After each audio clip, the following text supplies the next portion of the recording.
Police informer నెపంతో రాధా అనే మహిళను చంపేశారు మావోయిస్టు. రాధా 6 ఏళ్ల క్రితం మావోయిస్టు పార్టీలో చేరింది.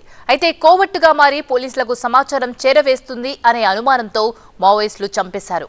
ఆమె మృతదేహాన్ని భద్రాద్రి కొత్తగూడెం జిల్లా చర్ల మండలం చెన్నాపురం సమీపంలో పడేసి వెళ్లిపోయారు.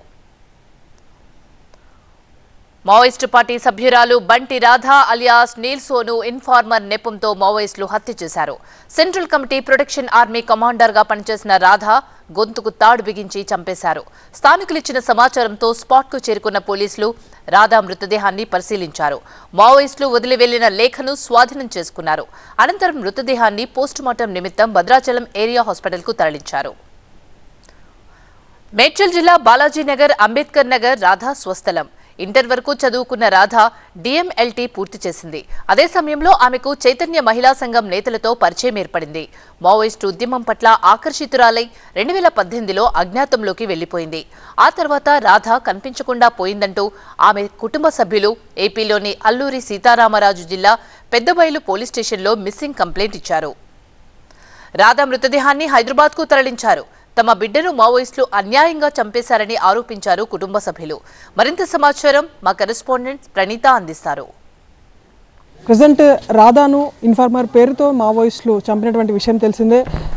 రాధా నివాసం వద్ద మనం ఉన్నాము. రాధా తల్లితో ఒకసారి మాట్లాడే ప్రయత్నం చేద్దాము. మీ కొడుకుకి సపోర్ట్ చేయడం వల్లే మావోయిస్టులు విధంగా చేశారని ఒక లెటర్ రిలీజ్ చేశారు. అట్లా మా మీదకే కావాలని అట్లా అబద్ధాలు ఆడి రాసి వాళ్ళ రాసుకోరు, వాళ్ళ అబద్ధాలు ఆడి మా మీద నూకేస్తారు మేడం. నా కొడుకు బయటకు పోలే, ఎవ్వరు కలవలే.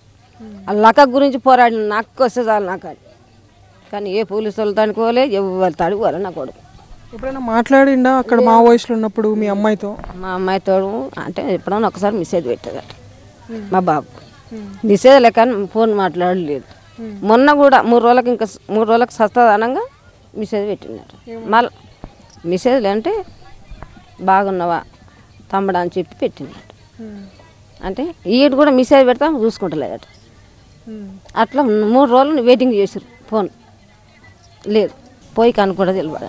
అంటే నిన్న మావోయిస్ట్ పార్టీ ఒక లేఖ విడుదల చేసింది.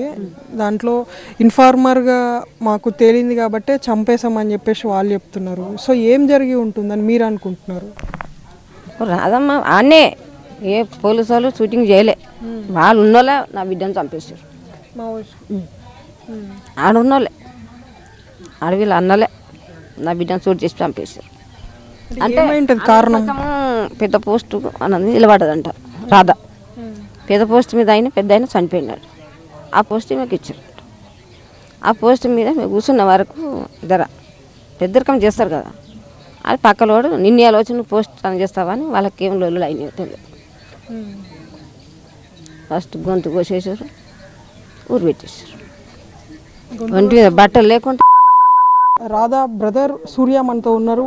మావోయిస్ట్ పార్టీ నిన్న విడుదల చేసిన లేఖలో మీ పేరు కూడా ప్రస్తావించింది. సో అసలు ఏం జరిగింది? నిజంగానే కోవట్ ముద్ర వేసేటువంటి పనులు ఏం చేసింది మీ సిస్టర్ కానీ మీరు కానీ? ఉన్నటువంటి కమ్యూనికేషన్ అసలు ఇంతవరకు చేయలేదు. మేము చేసేది ఏంటంటే మా అక్క ఇంటికి రావాలని తప్ప అలా ఏ దురుద్దేశం లేదు. మాకు డబ్బులు అవసరం లేదు, కొన్ని కోట్లు బిల్డింగ్లు కావాలి, మాకు ఆశ కూడా లేదు. మాకు ఎట్లా ఉంది అట్లా రావాలి. మా అక్క ఏమో తక్కువ స్టూడెంట్ కాదు, ఓయి అఫ్జల్ గదిలో ఫస్ట్ క్లాస్.